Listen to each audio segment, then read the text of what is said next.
Imagine this. You go from a godlike warrior, feared by men, demons, and angels alike.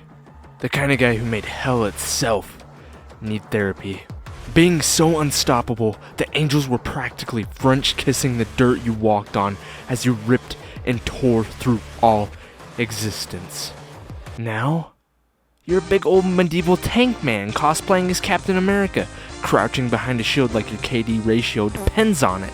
Look at me, I'm pathetic! This is like watching Donald Trump quit politics to become a fry cook at McDonald's for a TikTok collab. You are not a defensive knight, Doomguy. You rip. You tear. You don't block and parry, damn it!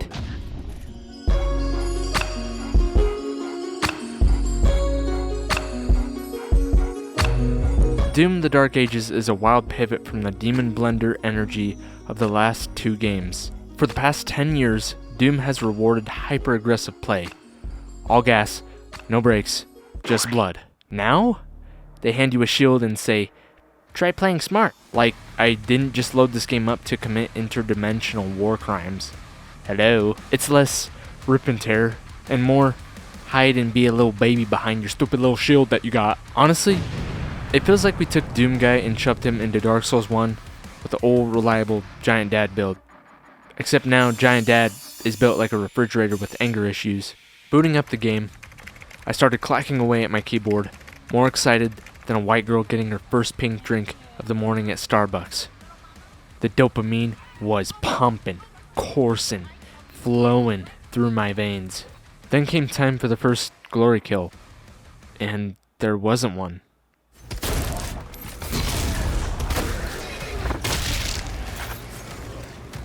You're telling me that that's the execution? No glory kill. Huh. I stared at my monitor like I just found out Santa commits tax fraud. Is id Software broke? Too lazy to animate a finisher? What is this, Skyrim Mod Night? Wait, Hugo Martin, what are you doing in my house? Get out, like actually get out.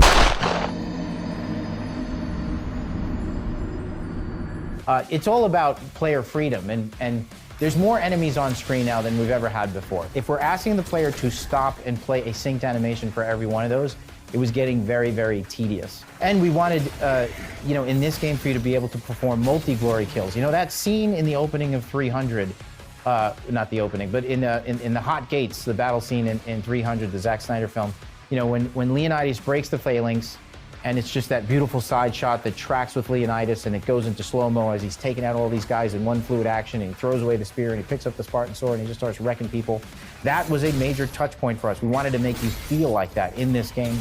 Doing multiple glory kills in succession was something we tried to do for like 10 years, and just didn't really fit in the other games.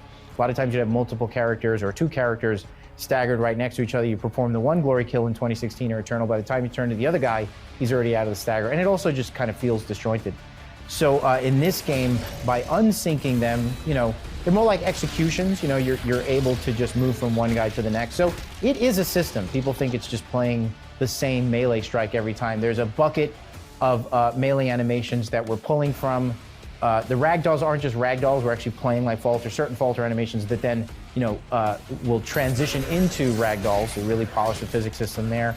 And then depending on the melee weapon that you have selected, sometimes it'll actually play an execution animation or glory kill animation using the melee weapon. So it's this, and it's also sensitive to the enemies that you're engaging with. So there's lots of things there. It is a true system to make sure that there's a good amount of variety. That's actually the point of this, is to avoid repetition so you don't see the same kind of animation again and again. There's this video where the main dev explains that it's a return to the classic Doom roots.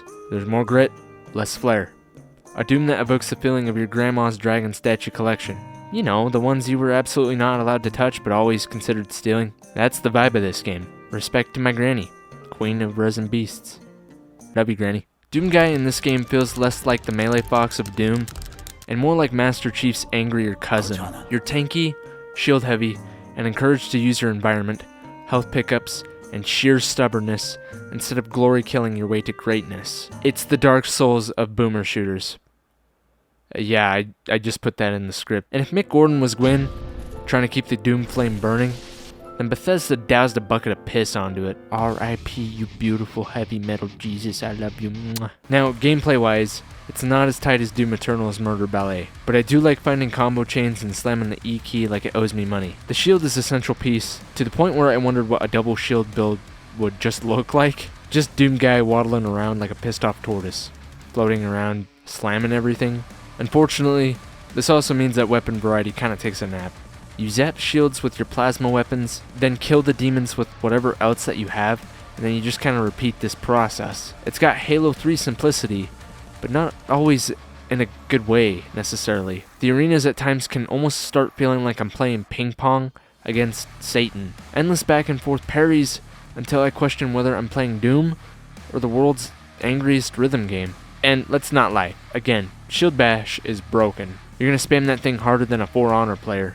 I would not wish that on my most evilest, baddest enemy. Oh my god, that's a nightmare.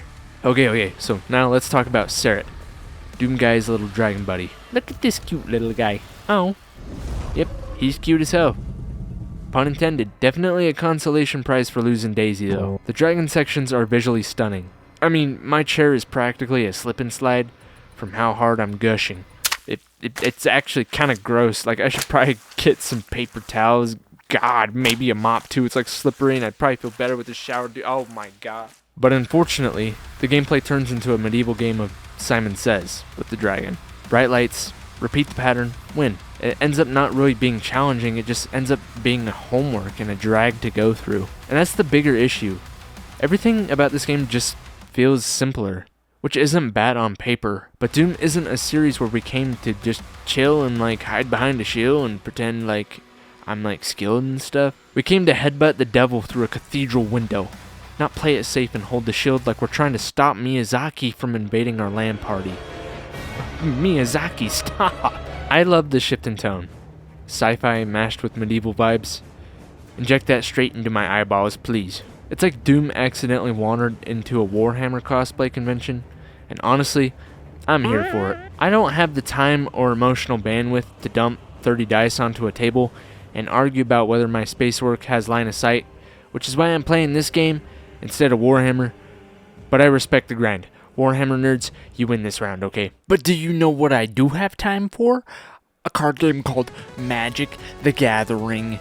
And guess what? We got a TCG store and cards are being sold on it. I'm listing some of the Final Fantasy cards from the set, so if you're interested in that, the link will be in the description.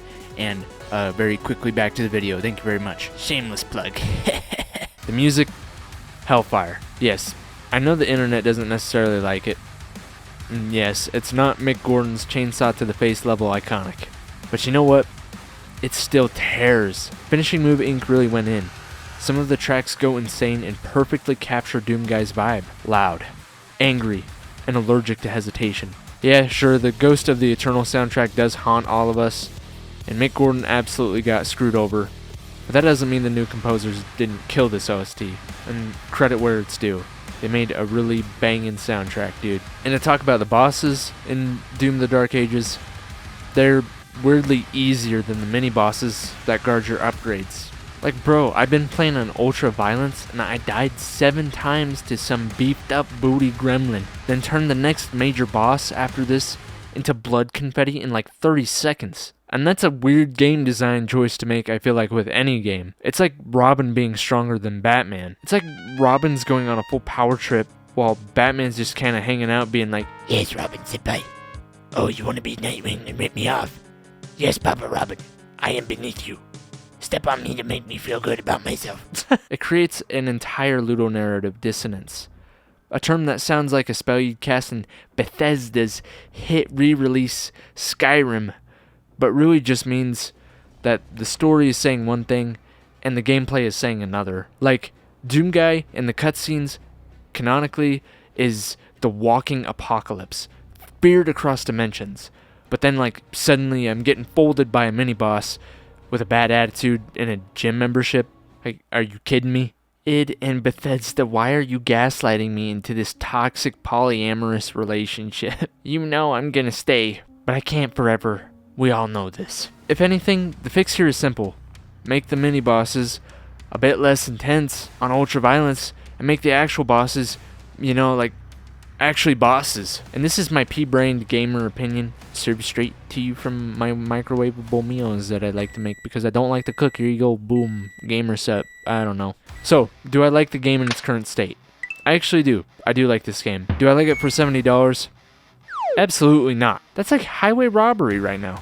For $70, this game better do my dishes and hug me when I cry. And all we got was a campaign.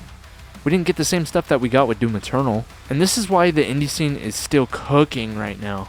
There's games like Dusk, Ultrakill, and others that are crushing it because they understand what makes games fun. Creative freedom and mastery over the game's mechanics. Not watering everything down for a mass market appeal. And it feels like Doom the Dark Ages tried to do that to some extent. So, yeah, I'd either wait for Lord Gaiman to bless us with the holiest of discounts, Lord Gaiman, or hold off until there's more content or balance fixes. $70 could get you 6 to 7 full meals from Wendy's, man. I need my double deckers. I got that gamer metabolism. But that's just my opinion. What's your opinion? Smash? Or shield yourself from this game? Let me know what you think in the comments. And also don't forget to smash that like button like a shield bash into this demon man's skull.